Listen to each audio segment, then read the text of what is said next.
सक्षम ॲपवरून आपल्या नावे ऑनलाईन अर्ज ओटीपी काढण्याचाही प्रयत्न। निवडणूक आयोगाचे लोक घरी आले होते। उद्धव ठाकरेंचा गंभीर आरोप।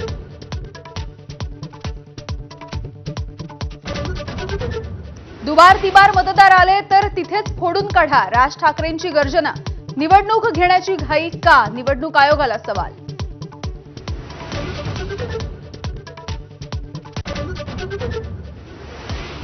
आजची एकजूट पाहून संयुक्त महाराष्ट्राची आठवण झाली। मोर्चामध्ये शरद पवारांचं वक्तव्य।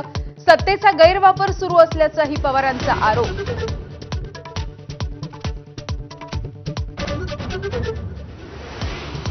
सत्याच्या मोर्चासाठी राज ठाकरेंचा दादर ते चर्चगेट लोकलला प्रवास। गर्दी असल्यामुळे सोडाव्या लागल्या 4 लोकल।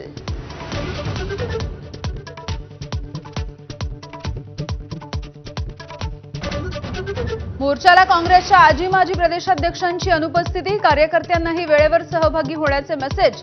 काँग्रेसमध्ये एकवाक्यता नसल्याची सत्ताधाऱ्यांची टीका। विरोधकांचा मोर्चा महाराष्ट्राची दिशाभूल करणारा रवींद्र चव्हाण यांचा घणाघात। महाविकास आघाडीच्या मोर्चाला प्रत्युत्तर देण्यासाठी भाजपचं मूक आंदोलन। सदोष निवडणूक याद्यांवरती निवडणुका घेण्यासाठी आमचाही आक्षेप। वैद्यकीय शिक्षण मंत्री हसन मुश्रीफ यांचा विरोधकांच्या सुरात सूर। याद्या दुरुस्त करण्यासाठी हरकत नसल्याचंही केलं स्पष्ट। शिरसाट यांचाही दुजोरा।